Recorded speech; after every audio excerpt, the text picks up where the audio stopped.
Good morning. Good morning sir. Good morning. आंतरराष्ट्रीय अर्थशास्त्राच्या संदर्भाने विचार करताना आंतरराष्ट्रीय अर्थशास्त्र हे अर्थशास्त्राची एक महत्वाची आधुनिक शाखा आहे. या शाखेअंतर्गत आंतरराष्ट्रीय व्यापारातून निर्माण होणाऱ्या समस्या, प्रश्न यांचा अभ्यास केला जातो. व्यापार हा वस्तू आणि सेवांची देवघेव होत असते, परंतु हा व्यापार दोन प्रकारचा असतो, अंतर्गत व्यापार आणि आंतरराष्ट्रीय व्यापार. जेव्हा देशाच्या सीमारेषेच्या आत व्यापार होतो तेव्हा त्याला आपण अंतर्गत व्यापार असे म्हणतो. हाच व्यापार जर दोन सार्वभौम स्वतंत्र राष्ट्रांमध्ये होत असेल तर त्याला आपण आंतरराष्ट्रीय व्यापार असे म्हणतो. अंतर्गत व्यापार आणि आंतरराष्ट्रीय व्यापारामध्ये फरक आहे हे सिद्ध करण्यासाठी अनेक अर्थशास्त्रज्ञांनी आपापले सिद्धांत मांडलेले आहे. त्यामध्ये सनातनपंथी अर्थशास्त्रज्ञ ॲडम स्मिथ यांचा केवळ लाभाचा सिद्धांत आज आपण लक्षात घेऊ.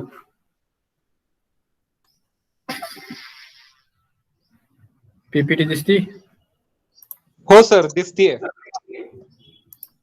Okay. Theory of absolute advantage, केवळ लाभाचा सिद्धांत. ॲडम स्मिथ यांनी केवळ लाभाचा सिद्धांत मांडलेला आहे. त्यालाच निरपेक्ष लाभाचा सिद्धांत असेही म्हणतात. यालाच व्यापारवादाचा सनातन सिद्धांत असेही म्हटले जातात. त्याचप्रमाणे या सिद्धांतामध्ये ॲडम स्मिथने दोन देश आणि दोन वस्तूचा विचार केला असल्यामुळे त्याला 2x2 व्यापार प्रतिमान, दोन देश दोन वस्तू प्रतिमान असेही म्हटले जाते. ॲडम स्मिथ यांनी हा आपला केवळ लाभाचा सिद्धांत 1776 मध्ये आपल्या राष्ट्राच्या संपत्तीचे स्वरूप आणि उत्पत्तीची कारणे, An Inquiry into the Nature and Causes of Wealth of Nation या जगप्रसिद्ध ग्रंथामध्ये मांडलेला आहे.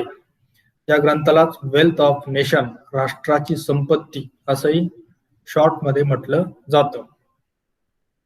अर्थात ॲडम स्मिथने आपला जो केवळ लाभाचा सिद्धांत मांडलेला आहे त्या अगोदर जी व्यापारवादी विचारसरणी होती, जी की बंदिस्त व्यापाराचं समर्थन करत होते, की कमीत कमी राष्ट्राने आयात करावी, जास्तीत जास्त निर्यात करावी, जेणेकरून राष्ट्र समृद्ध बनेल, संपत्ती मिळवेल, अशी त्यांची धारणा होती, असा त्यांचा विचार होता. परंतु या व्यापारवादी विचारसरणीचा विरोध ॲडम स्मिथ यांनी शास्त्रशुद्ध पद्धतीने केला आणि बंदिस्त व्यापाराऐवजी खुला व्यापार, खुली स्पर्धा या दोन तत्वाचा हिरिरीने पुरस्कार केल्याचे आपल्याला दिसून येते. ॲडम स्मिथच्या मते संपत्ती आणि मौल्यवान धातू म्हणजे सोने, हिरे यात फरक आहे.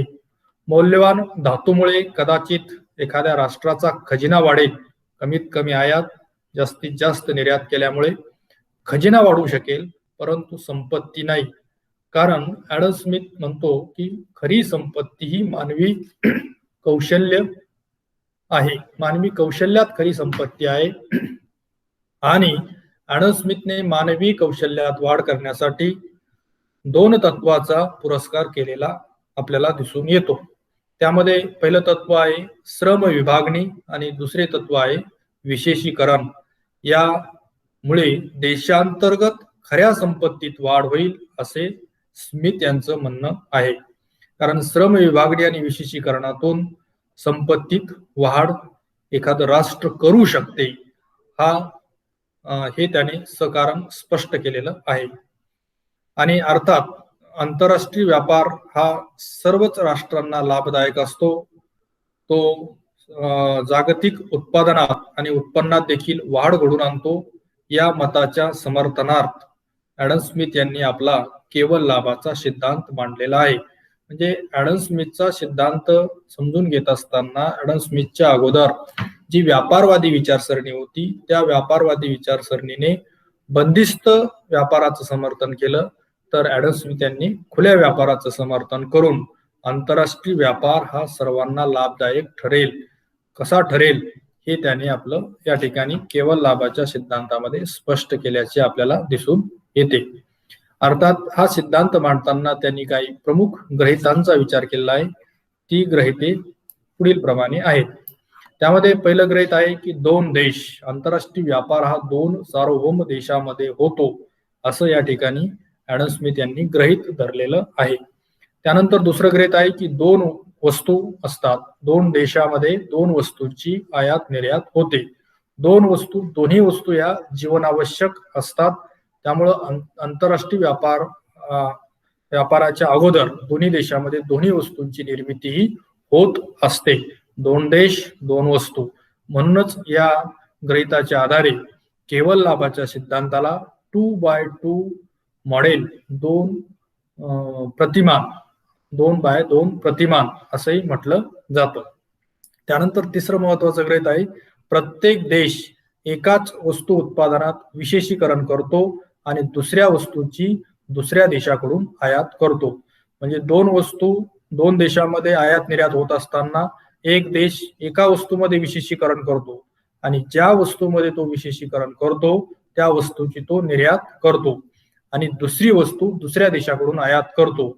अर्थात पहिल्या देशाची दुसऱ्या देशाकडूनची आयात म्हणजे दुसऱ्या देशाने त्या वस्तूमध्ये विशेषीकरण केलेलं असतं आणि ती वस्तू तो देश निर्यात करत असतो. एकाची निर्यात ही दुसऱ्याची आयात असते, असं गृहीत या ठिकाणी घेतलेलं आहे. त्यानंतर चौथं गृहीत आहे, आंतरराष्ट्रीय व्यापार खुला, अनिर्बंध आणि स्पर्धात्मक असतो. म्हणजे आंतरराष्ट्रीय व्यापार हा पूर्णपणे मुक्त असतो, त्यामध्ये स्पर्धात्मक असतो, कोणत्याही प्रकारचे अडथळे किंवा बंदिस्त स्वरूपात तो नसतो.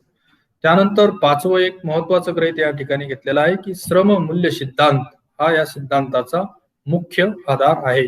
श्रम मूल्य सिद्धांत म्हणजे या ठिकाणी उत्पादनाच्या खर्चामध्ये श्रम खर्च हा प्रधान खर्च मानून त्या ठिकाणी हा विचार मांडलेला आहे. म्हणजे श्रम हे एकजिन्सी असतात आणि श्रम एककावरून वस्तूची किंमत ठरते. म्हणजे वस्तूची किंमत ही श्रमावर केलेल्या खर्चावरून ठरते, असं या ठिकाणी गृहीत घेतलेलं आहे.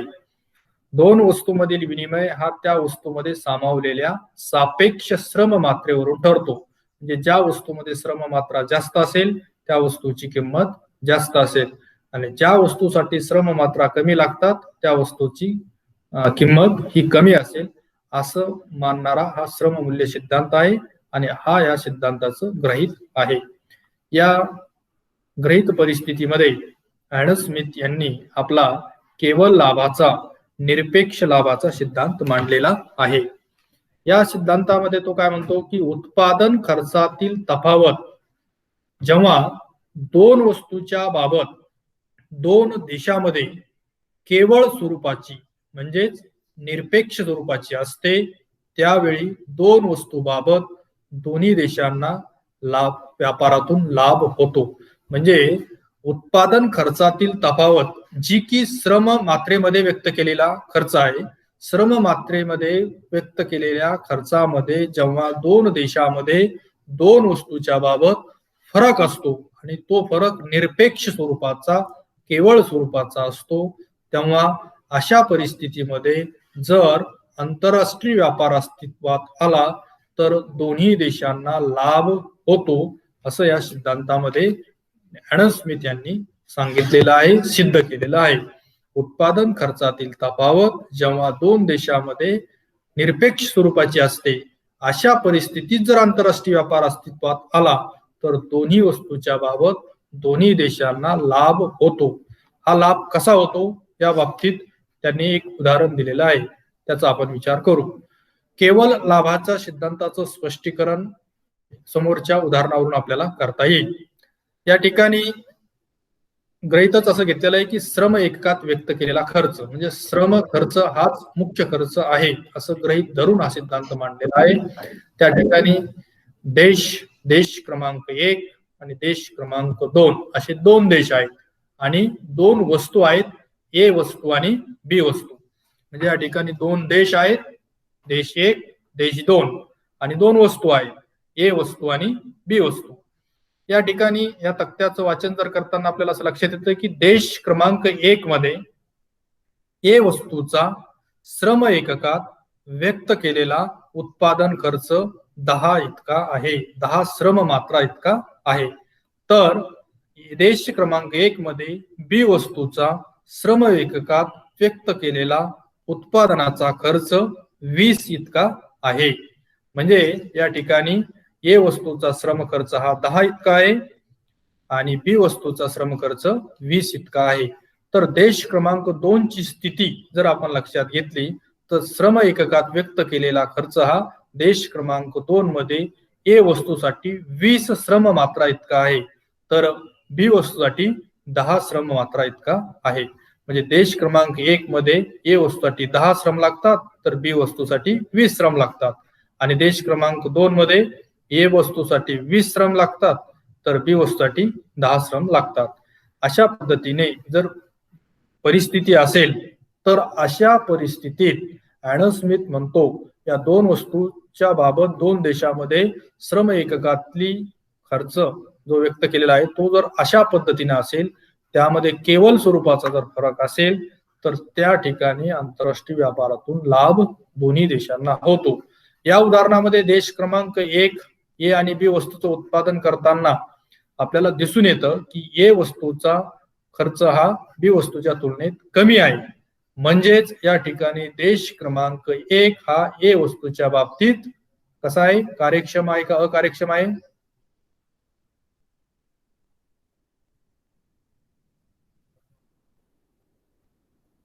तर तो कार्यक्षम आहे. कार्यक्षम आहे. आणि बी वस्तूच्या बाबतीत तो अकार्यक्षम आहे. म्हणजे देश क्रमांक 1 हा ए वस्तूच्या बाबतीत कार्यक्षम आहे आणि बी वस्तूच्या बाबतीत अकार्यक्षम आहे. तर देश क्रमांक 2 हा ए वस्तूच्या बाबतीत 20 श्रम लागतात त्याला आणि बी ला 10 लागतात. म्हणजे याचा अर्थ देश क्रमांक 2 हा कोणत्या वस्तूमध्ये कार्यक्षम आहे आणि कोणत्या वस्तूमध्ये अकार्यक्षम आहे?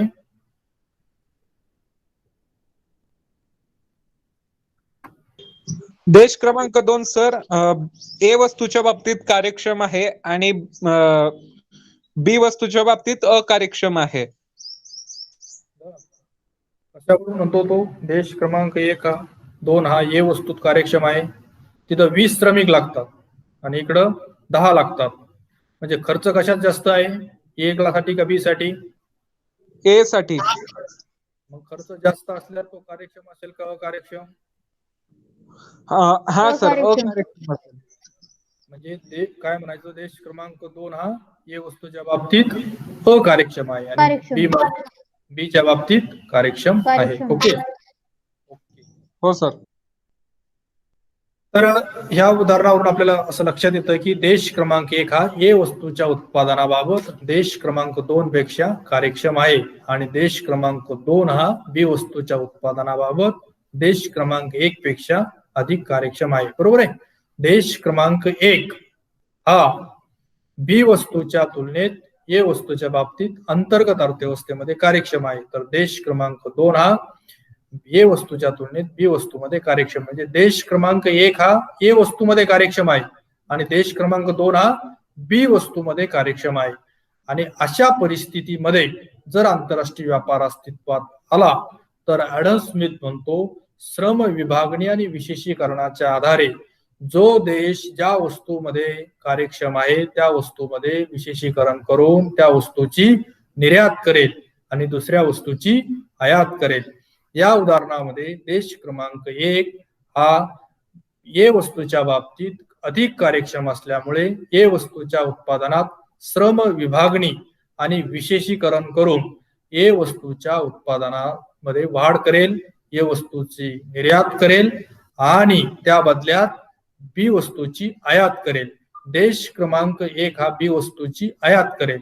बीची देश क्रमांक 1 ची बी वस्तूची आयात म्हणजेच देश क्रमांक 2 ची बी वस्तूची काय निर्यात असेल, कारण देश क्रमांक 2 हा ए वस्तूपेक्षा बी वस्तूच्या बाबतीत श्रम एककात व्यक्त केलेला खर्च हा कमी आहे. ए वस्तूसाठी त्याला 20 लागतात आणि बी वस्तूसाठी केवळ 10 लागतात. म्हणून देश क्रमांक 2 हा बी वस्तूच्या उत्पादनाबाबत विशेषीकरण करेल, श्रम विभागणी करेल आणि त्याची निर्यात त्या ठिकाणी तो करेल. बी वस्तूच्या निर्यातीतून देश क्रमांक 2 हा ए वस्तूची काय करेल, आयात करेल.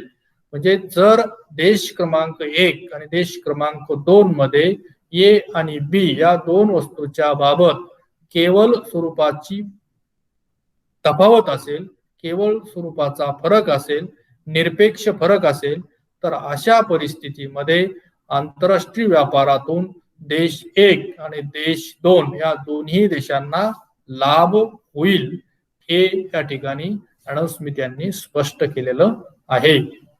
अर्थात देश क्रमांक 1 हा ए वस्तूच्या बाबतीत काय करतो, निर्यात आणि विशेषीकरण करतो आणि बी वस्तूची आयात करतो. तर देश क्रमांक 2 हा श्रम एककात व्यक्त केलेल्या खर्चाच्या आधारे बी वस्तूची निर्यात करतो, विशेषीकरण करतो आणि ए वस्तूची आयात करतो. म्हणजे स्मिथ यांनी वरील प्रमाणे स्थूल किंवा ढोबळ खर्चातील तफावतीच्या आधारे आपली केवळ लाभाची संकल्पना मांडल्याचे लक्षात येते. म्हणजे या ठिकाणी देश क्रमांक 1 आणि देश क्रमांक 2 मध्ये श्रम एककात व्यक्त केलेला उत्पादन खर्च मध्ये जर फरक असेल आणि तो फरक सरळ असेल, ढोबळ असेल, निरपेक्ष असेल, एक देश एका वस्तूमध्ये कार्यक्षम असेल आणि दुसरा देश दुसऱ्या वस्तूमध्ये कार्यक्षम असेल, तर अशा परिस्थितीमध्ये जर आंतरराष्ट्रीय व्यापार अस्तित्वात आला तर देश क्रमांक 1 हा ए वस्तूची निर्यात करेल, कारण देश क्रमांक 1 मध्ये ए वस्तू स्वस्तात तयार होते, तर बी वस्तू महाग तयार होते, तिथं 20 श्रमिक लागतात, म्हणून बी वस्तू तो आयात करेल. तर देश क्रमांक 2 हा श्रम एककाच्या आधारे बी या कमी खर्चाच्या वस्तूमध्ये विशेषीकरण करेल, श्रम विभागणी करेल आणि त्याची उत्पादन वाढून निर्यात करेल, तर ए वस्तूची आयात करेल. अशा प्रकारचा जर आंतरराष्ट्रीय व्यापारामध्ये सरळ फरक असेल, ढोबळ फरक असेल, तर त्या आधारे देश क्रमांक 1 आणि देश क्रमांक 2 या दोन्ही देशांना ए आणि बी या दोन वस्तूच्या आयात निर्यातीतून लाभ होईल. म्हणजे दोन देश दोन वस्तू प्रतिमान या ठिकाणी त्यांनी स्पष्ट केलेलं आहे. आता लाभ होईल आंतरराष्ट्रीय व्यापारातून हे मान्य आहे, परंतु व्यापार पूर्व परिस्थिती काय सांगते आपल्याला, की आंतरराष्ट्रीय व्यापारापूर्वी दोन्ही वस्तूचे उत्पादन दोन्ही देशामध्ये स्वतंत्रपणे होत असते. कारण याच्या ठिकाणी गृहीत असं घेतलेलं आहे की दोन्ही वस्तू या अत्यावश्यक किंवा जीवनावश्यक आहे. म्हणजे दोन्ही वस्तूंची दोन्ही देशांना गरज आहे. देश 1 आणि देश 2 यांना ए आणि बी या दोन्ही वस्तूची गरज आहे. म्हणून आंतरराष्ट्रीय व्यापार अस्तित्वात येण्यापूर्वी देश 1 मध्ये ए आणि बी या दोन्ही वस्तूची निर्मिती होते, तर देश क्रमांक 2 मध्ये सुद्धा ए आणि बी या दोन्ही वस्तूची निर्मिती होते. परंतु या दोन्ही वस्तूची निर्मिती होत असताना जर त्यांच्या उत्पादन खर्चामध्ये जो की श्रम एककात व्यक्त केलेला उत्पादन खर्च आहे त्यामध्ये जर फरक असेल, तर त्या ठिकाणी आंतरराष्ट्रीय व्यापार अस्तित्वात आल्यास दोन्ही देशांना त्यातून लाभ होईल. कारण स्मिथ यांच्या मते दोन्ही देशामध्ये दोन्ही वस्तूच्या उत्पादन खर्चात केवळ स्वरूपाची फरक जर असेल तर त्या ठिकाणी आंतरराष्ट्रीय व्यापार शक्य आहे, आंतरराष्ट्रीय व्यापार लाभाचा आहे. म्हणजेच व्यापार परिस्थितीत दोन्ही देश परस्परावलंबन असल्याचे लक्षात येईल. म्हणजे व्यापार पूर्व परिस्थितीमध्ये दोन्ही देश स्वतंत्र होते, सार्वभौम होते. जरी देश क्रमांक 1 मध्ये ए स्वस्तात निर्माण होत असेल आणि बी महाग होत असेल, तरी देखील बी ची सुद्धा निर्मिती देश क्रमांक 1 करत होता. तर देश क्रमांक 2 मध्ये ए आणि बी वस्तूची तुलना करता ए महाग आहे, अकार्यक्षमतेने निर्माण होते आणि बी ही कार्यक्षमतेने निर्माण होते. तरी देखील आंतरराष्ट्रीय व्यापारापूर्वी दोन्ही देश त्या ठिकाणी वस्तूंची निर्मिती करत होते. परंतु आंतरराष्ट्रीय व्यापार अस्तित्वात आल्यास त्या ठिकाणी श्रम एककात व्यक्त केलेल्या खर्चाच्या आधारे विशेषीकरण आणि श्रम विभागणी होईल आणि दोन्ही देश दोन्ही वस्तूचं उत्पादन करणार नाही. तर देश ज्या वस्तूचा उत्पादन खर्च आपल्या देशामध्ये कमी आहे त्याच वस्तूचं उत्पादनामध्ये ते विशेषीकरण करतील आणि त्याची निर्यात करेल, दुसऱ्या वस्तूची आयात करेल. म्हणजे व्यापार पूर्व परिस्थितीमध्ये दोन्ही देश कार्यक्षम आणि अकार्यक्षमतेने दोन्ही वस्तूचं उत्पादन करत होते आणि ते स्वतंत्र होते किंवा त्यामध्ये ते दोन्ही वस्तूची निर्मिती करत होते. परंतु आंतरराष्ट्रीय व्यापार अस्तित्वात आल्यास कार्यक्षम अकार्यक्षमतेच्या आधारे त्या ठिकाणी ज्या वस्तूच्या बाबतीत कार्यक्षमता आहे त्याच वस्तूच्या उत्पादनामध्ये विशेषीकरण करून त्याच वस्तूची निर्यात मोठ्या प्रमाणात करेल आणि त्यातून इतर वस्तूची आयात केली जाईल. ओके, समजलं का? हो सर, समजलं. ओके, तर आंतरराष्ट्रीय व्यापाराचा केवळ लाभाचा सिद्धांत ची संकल्पना समजून घेतल्यानंतर जर केवळ लाभाच्या आधारे आंतरराष्ट्रीय व्यापार अस्तित्वात आला तर त्याचे व्यापारावर काय परिणाम होतील, आंतरराष्ट्रीय व्यापारावर होणारे परिणाम जर आपण लक्षात घेतले तर काही प्रमुख परिणाम आपल्या समोर आपल्याला ठेवता येईल, त्याची चर्चा करता येईल. तर पहिला परिणाम काय होईल की दोन वस्तू पूर्वीपेक्षा कमी किमतीत मिळतील, कारण कार्यक्षमतेच्या आधारे वस्तूची निर्मिती झाली असल्यामुळे त्या ठिकाणी त्या वस्तूचा उत्पादन खर्च हा कमी होईल. कारण या ठिकाणी देश क्रमांक 1 मध्ये ए ची निर्मिती 10 श्रमिकात होते आणि त्याच वस्तूची निर्मिती देश क्रमांक 2 मध्ये 20 श्रमिकात होती. म्हणजे या ठिकाणी देश क्रमांक 2 ने जर ए वस्तूची निर्मिती करण्याऐवजी त्या वस्तूची देश क्रमांक 1 मधून जर आयात केली तर त्या ठिकाणी त्याचा फायदा होऊ शकतो आणि त्या ठिकाणी 20 श्रमिक वापरण्याऐवजी 10 श्रमिकातून ती वस्तू जी तयार झालेली आहे त्या वस्तूची आयात करणं त्यांना शक्य आहे. कारण त्या ठिकाणी उत्पादन खर्चाच्या आधारे श्रम एककात व्यक्त केलेल्या उत्पादन खर्चाच्या आधारे आंतरराष्ट्रीय व्यापारामध्ये ए आणि बी या दोन्ही वस्तूच्या किमती कमी होतील. ओके, त्यानंतर दुसरा परिणाम काय होईल की श्रम या उत्पादन घटकाची कार्यक्षमता वाढेल. कारण देश क्रमांक 1 मध्ये ए वस्तूची निर्मिती करण्यासाठी श्रम किती लागतात, 10, आणि त्याच ए वस्तूची निर्मिती करण्यास देश क्रमांक 2 मध्ये करण्यासाठी श्रम किती लागतात, 20. म्हणजे या ठिकाणी देश क्रमांक 2 मध्ये ए वस्तूच्या निर्मितीसाठी 10 श्रमिक शिल्लक लागतात.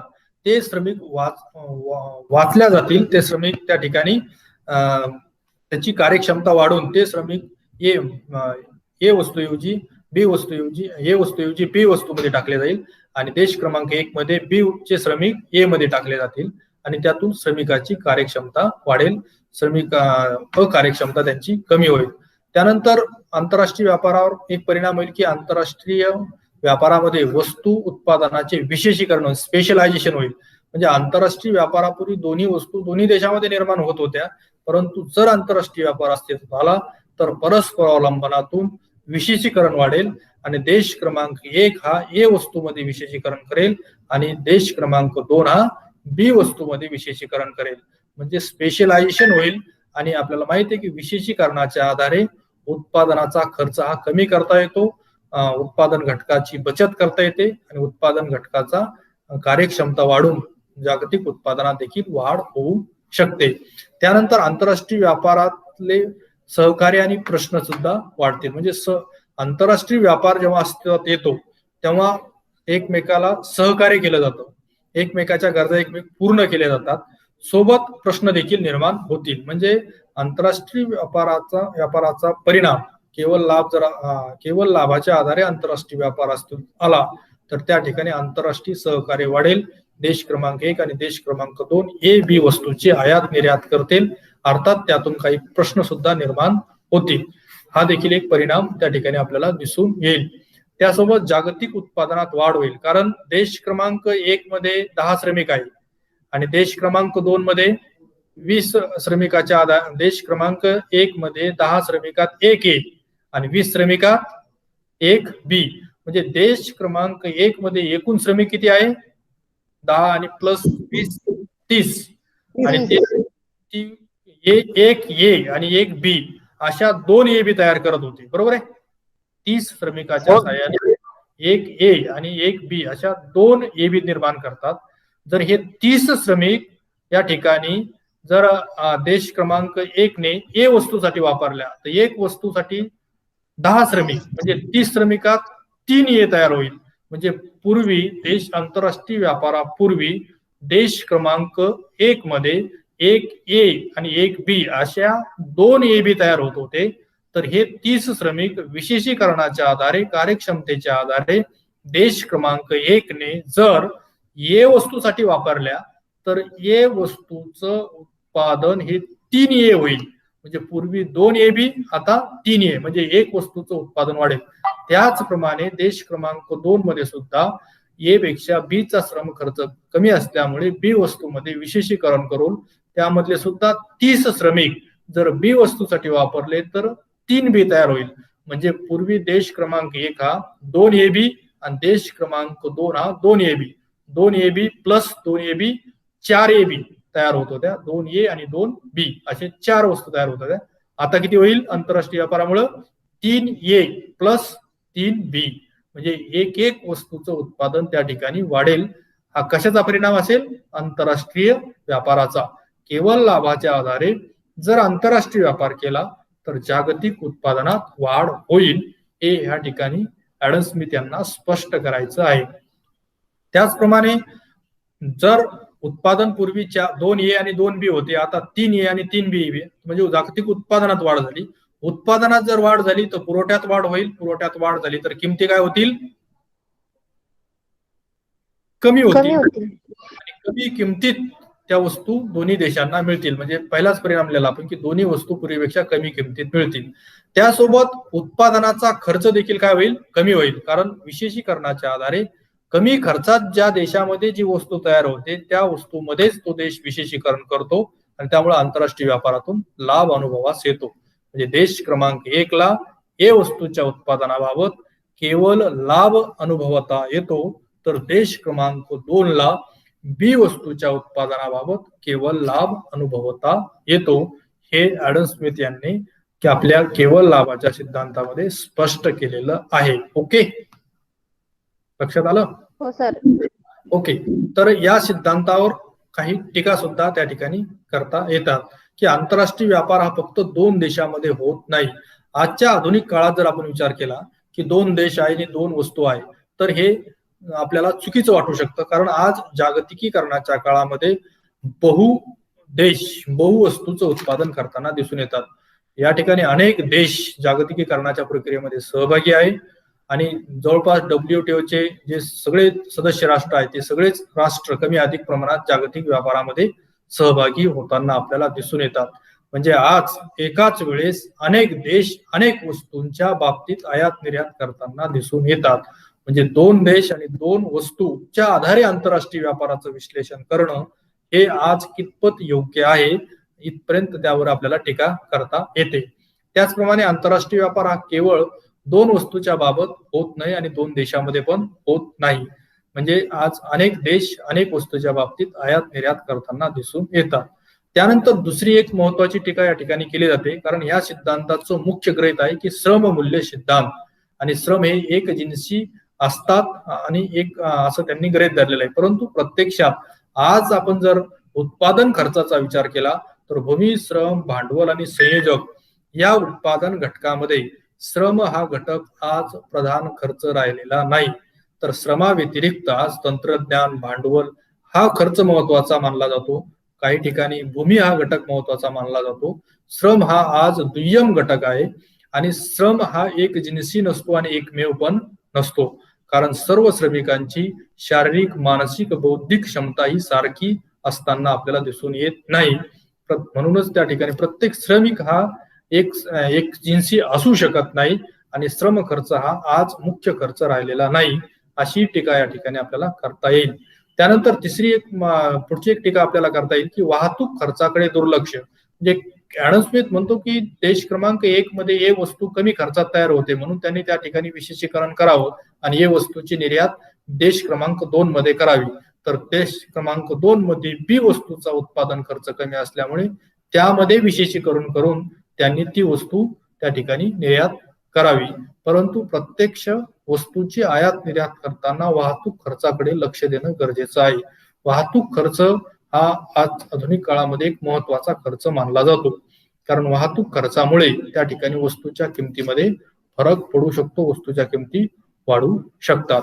अशा प्रकारच्या काही मुख्य टीका केल्यानंतरही याचा अर्थ हा सिद्धांत महत्वाचा नाही असं आपल्याला म्हणता येणार नाही. तर या सिद्धांताचा आजही काही अर्थी खूप महत्व आहे, कारण हा सिद्धांत ज्या काळात मांडला कोणाच्या पार्श्वभूमीवर मांडला तर व्यापारवादी विचारसरणी जी की बंदिस्त व्यापाराचं समर्थन करत होती, अशा या बंदिस्त व्यापाराचं समर्थन करणाऱ्या व्यापारवादी विचारसरणीवर टीका करून खुल्या व्यापाराचं समर्थन करण्यासाठी आंतरराष्ट्रीय व्यापाराचा एक नवा शास्त्रशुद्ध पद्धतीने हा सिद्धांत मांडण्याचं श्रेय आजही ॲडम स्मिथ यांच्या नावेच आहे.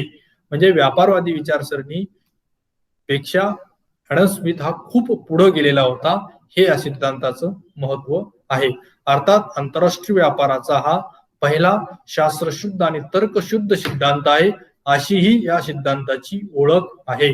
त्याचप्रमाणे मुक्त व्यापार, श्रम विभागणी, विशेषीकरण, निरपेक्ष लाभ इत्यादी तत्वाचा आधार घेऊन स्मिथ यांनी आंतरराष्ट्रीय व्यापारातील अनेक समस्या सोडवण्याचा प्रयत्न केलेला आहे. अर्थात त्या समस्या सोडवण्यामध्ये त्याने किती सोडवल्या किंवा आधुनिक काळामध्ये तो समस्या किती सोडवू शकतो हा जरी वादाचा मुद्दा असला तरी देखील व्यापारवादी विचारसरणीच्या पार्श्वभूमीवर त्याने हा एक अत्यंत तर्कशुद्ध आणि खुल्या व्यापाराचं समर्थन करणारा, आंतरराष्ट्रीय व्यापारातून लाभ होतो, दोन्ही देशांना लाभ होतो, हा निष्कर्ष त्यांनी या सिद्धांतामधून काढलेला आहे. हे या सिद्धांताचं सगळ्यात महत्वाचं वैशिष्ट्य आहे असं आपल्याला म्हणता येईल. अशा प्रकारे ॲडम स्मिथ यांचा केवळ लाभाचा सिद्धांत आपण समजून घेतलेला आहे. ओके हो सर. तर या सिद्धांतावर तुमचे काही जर प्रश्न असतील तर तुम्ही ते विचारू शकता, आणि तुमचे प्रश्न नसेल तर मी विचारतो.